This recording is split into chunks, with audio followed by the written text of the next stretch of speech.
Oh, excellent, Dennis. That is advanced thinking for way back then. No, not really. Not really. I mean, my prejudice is scientific, right? And I'm the first to say that there are limits to science. I mean, anybody who takes psychedelics and doesn't say there are limits to science, is missing the point. But as a place to start out, and science is really uncomfortable with things you can't quantify. I mean, that's really what science is about. They want numbers. They want to be able to say, this event is not only more novel than that one, but it's that much more novel, and that's what was missing, besides the fact that, well, I mean, people are aware of the Watkins objection and all that. I think that is less sort of fatal to the time wave than the idea that, I mean, one other big problem the time wave has is it totally ignores relativity. It totally ignores the fact that time is different in different places. He postulated that the time wave describes time wherever it is. And we know from relativity that's just not the way time is. Time depends on your reference frame. So I don't know. On some level, I think, here's what I think. I think that in the particulars, he's wrong.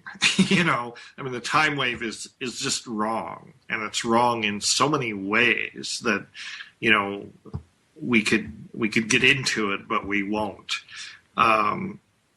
So on the particular level, and to try to bring this forth as a scientific theory, it doesn't work as a scientific theory. And the reason it doesn't work as a theory is theories have to define what are the criteria that will disprove them. That's the sine qua non for a real theory. You have to say what will knock it down. And, he didn't do that. He never specified that. And I'm not sure. So it can't be disproven, right? So it isn't a theory. But on the intuitive level, I think he was right in the sense that this notion, exactly, yeah, accelerating change, everything is changing more and more rapidly. You don't need a time wave to tell you that. All you have to do is look around, and obviously things are changing very quickly, and there seems to be, we have a sense that they're changing, they're moving faster and faster. And like the wheels are coming off, this scene, and people feel this, And the covered wagon's going to land on the ground, and we're going to be counting turtle steps. Could be. But naturally, people want to reach out to, people sense this accelerating change, and they want to reach out for some framework, that explains it, or that they can latch on to I don't know what, to somehow help make it more endurable or something. And that's why the Mayan calendar, the time wave zero, all of this stuff around 2012, I mean, in a sense, it's fine because people need frameworks. But, in a sense, it's also delusion. It's a delusion, and people like to be deluded. I mean, the evangelicals are no worse than the rest of us. They have it all figured out, Jesus is going to come and, smite the wicked and lift up the righteous, and history is going to end, and it's all going to be good. I'm not holding my breath for this. I'm not holding my breath for the aliens to show up and save us either. We just have to assume that we're on our own. Nobody's going to save our butt except ourselves. And so I think, but that may be a hard thing to accept, but I think that's the truth. Once we accept that truth, then we can get busy figuring out, okay, what can we do? What can we do? Assuming that no supernatural force is going to come in and change the game. A collection of sovereign individuals stepping forward into the unknown. Thank you very much, Dennis. Yes. Thank you, Groundrod. We are speaking with Dennis McKenna. You can follow the progress of his book by visiting Kickstarter.com. Our next question is coming from Neil. This is a question from forum member Lauren. True Hallucinations recounts Terrance's UFO experience in South America. And if I'm remembering correctly, while you were there, you were not with Terrance during this particular experience. Do you have any of your own UFO experiences that you would like to share? And what are your thoughts on the UFO mythology?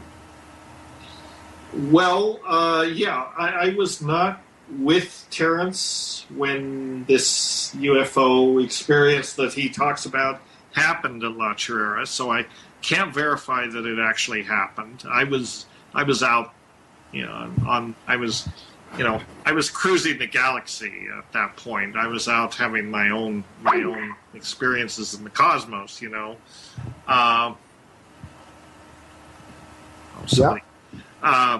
So I can't really verify that, and I assume it happened, although, you do have to take everything Terrance says with a grain of salt. He is a world-class bullshitter. We shouldn't forget this. I mean, I love him, but let's face it. But let's take it on its surface, and I assume that something like that happened. I can't say that really anything like that has ever happened to me. Not anything that dramatic in terms of UFOs. I have had. I've seen things in the sky, and but as far as something that really manifests where you're wondering, this is a clear break of plane, this shouldn't be happening. Nothing like that's ever happened. I can recollect, one experience that I had that stuck in my mind, which is not very dramatic, frankly. But I remember when I was living in Hawaii, I was going to graduate school out there, and I was asleep in bed at this place where I live, and some people had been over that evening, and we'd been talking about all these issues and so on. And so I went to bed, and about 2 o'clock in the morning, I woke up, and a voice actually said, "Go outside and look up at the sky."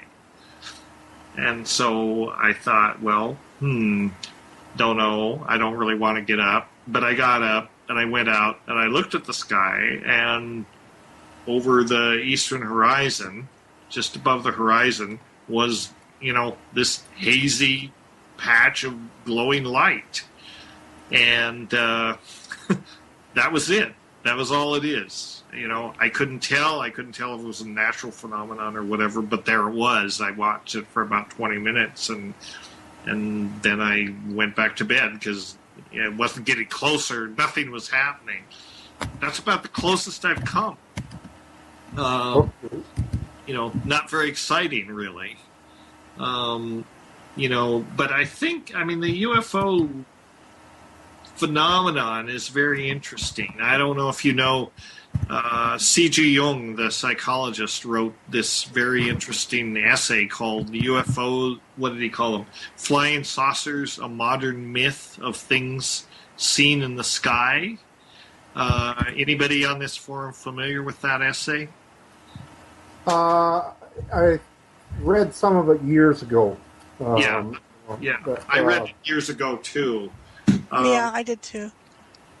Yeah.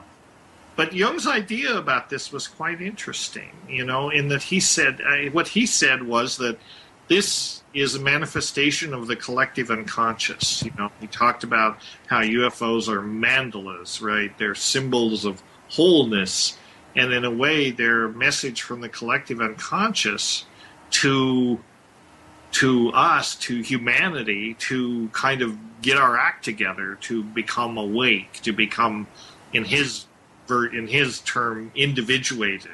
And that was a big goal of Jungian psychology. You were to become individuated, meaning you were to be able to integrate all these different functions and become a whole human being. And he said, you know, this was a collective message that humanity was sending to itself, in a way, to get our act together. That was his interpretation. Interesting. Right. But he also held open the possibility that maybe there was something physical going on. And, you know, he didn't close the door. He didn't say these are not physical things. He said maybe there is a physical manifestation of this as well. In some ways, I think that's a much more interesting idea than the idea that they're interstellar spaceships. I mean, they may be, but more likely they come from us. You know, I mean, if you look at the iconography of aliens as we conceive aliens, I mean, they're us, you know? It's not likely that an alien is going to look like the Greys. You know, that's something that we've invented. It's not likely that an alien is going to be human-looking at all. You know, how maybe it is, maybe it isn't. I mean, there's just no way to know. You know, so I'm certainly, you know, I certainly believe that we're not alone in the universe. I would love to believe that there are other intelligent civilizations in the universe. I'd love to believe that they know about us, and you know, it would make my day if one of them showed up. But if they're here, why don't they just land on the White House lawn and call a press conference? You know, why all this pussyfooting around? So that makes me wonder. Well, I suspect it's probably because most of the message bearers before have either been shot or hung, you know, when they come to give humanity something new. But Dennis, thank you very much for that. I would like to go into it deeper, but we're just going to, I'm going to pass you off to Lenny. And again, thank you very much. Okay. Hi, Dennis. This is Lenny here. And you discussed reforming medicine earlier to address the unity of the mind, body, spirit, nature of human life. And how does one encourage the liberation of psilocybin? And do you think that may lead to, the use of psilocybin may lead to individuation? Well, yeah, I think it could. You're talking about a couple of things. The liberation of psilocybin to use in medicine? Yes, through increased experimental studies of psychedelic substances.